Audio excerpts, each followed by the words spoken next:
Assalamualaikum warahmatullahi wabarakatuh. Di sini kami akan mempresentasikan hasil diskusi kelompok 1 yang beranggotakan 1. Juliana Siti, 2. Revi Silviana, 3. Hasna Budi Ardiani, 4. Ana Siti Nurul Azizah, 5. Mutia Frida Mahardini. Bagi seluruh umat Islam, kata Allah Subhanahu wa Ta'ala pasti sudah tidak asing untuk didengar. Allah yaitu Tuhan pencipta alam dan isinya termasuk manusia itu sendiri. Dalam mengenal atau mengetahui tentang Allah adalah hal yang wajib. Karena dengan mengenal Allah, maka umat Islam akan tahu tujuan dalam hidupnya.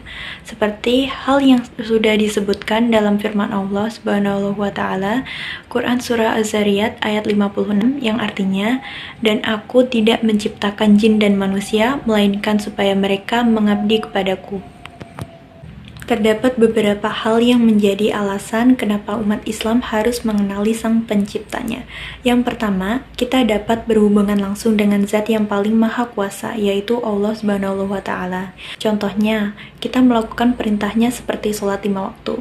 Yang kedua, kita akan mendapat berbagai nikmat, seperti dapat meningkatkan keimanan serta meningkatkan ketakwaan. Dan yang ketiga adalah sebagai pedoman hidup dan juga sebagai sarana hidup dalam kehidupan sehari-hari. Cara mengenal Tuhan. Bagi seluruh umat Islam, kata Allah Subhanahu wa Ta'ala pasti sudah tidak asing didengar. Allah yaitu Tuhan pencipta alam dan isinya termasuk manusia itu sendiri. Dalam mengenal atau mengetahui tentang Allah Subhanahu wa Ta'ala adalah hal yang wajib. Karena dengan mengenal Allah Subhanahu wa Ta'ala, maka umat Islam akan tahu tujuan dalam hidupnya.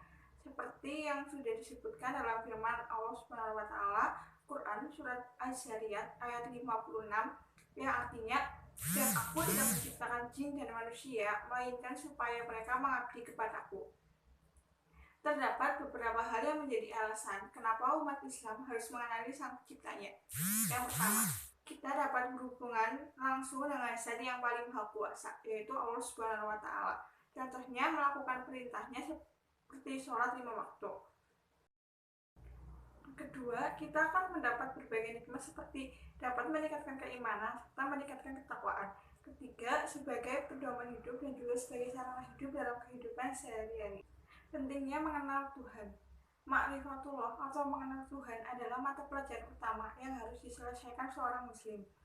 Menurut Ibnu Al-Qayyim, ma'rifatullah, ahlu ma'rifah berarti ilmu dan hasil dari kesadaran yang menuntun seseorang untuk melakukan apa yang wajib dia lakukan. Jika manusia dapat memanfaatkan ilmu dan hikmah yang terkandung dalam Al-Quran dan ayat-ayat sunnah Nabi SAW melalui pemahaman, kesadaran, dan pengalaman, ia pasti akan dapat mengenal Rabb-nya. Karena dengan pemahaman, rasa syukur, dan pengalaman, kita bisa merasakan kesempurnaan ajaran yang terkandung dalam ayat-ayat Al-Quran dan sunnah Nabi Muhammad SAW yang berisi semua ajaran tentang kehidupan manusia di dunia dan kehidupan setelah kematian. Ketika kemaslahatan hidup tercapai, terbukalah hijab antara manusia sebagai penciptaan dan Allah Subhanahu wa Ta'ala sebagai pencipta. Mereka yang mengenal Allah selalu berusaha untuk mendapatkan ridho Allah, bukan untuk memuaskan keinginan mereka. Dari ma'rifatullah, inilah manusia terdorong untuk mengenal para nabi dan rasul, mengenal Allah, dan mempelajari cara-cara terbaik untuk mendekatkan diri kepada Allah. Ma'rifatullah hanya bisa dicapai dengan perantara hati sanubari atau kolbu, bukan dengan ilmu, melainkan dengan ma'rifah. Ilmu didapatkan dengan perantara syahadat dan logika, akal, sedangkan ma'rifah diperoleh melalui kolbu, hati sanubari, melihatnya dan mencintainya. Hakikat ketuhanan, filsafat ketuhanan.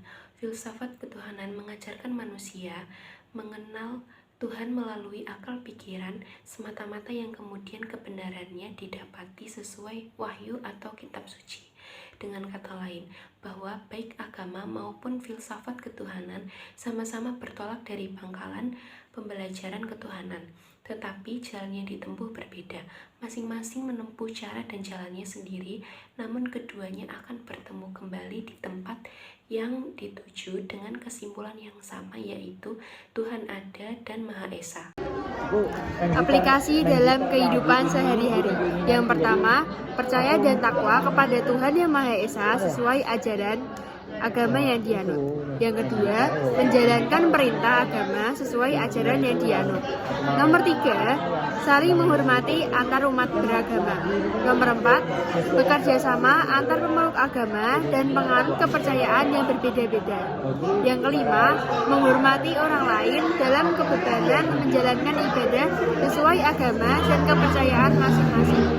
Yang keenam, tidak memaksa satu agama dan kepercayaan terhadap Tuhan Yang Maha Esa kepada orang lain. Sekian dari kelompok kami. Mohon maaf jika ada kesalahan kata yang kurang berkenan di hati. Terima kasih. Wassalamualaikum warahmatullahi wabarakatuh.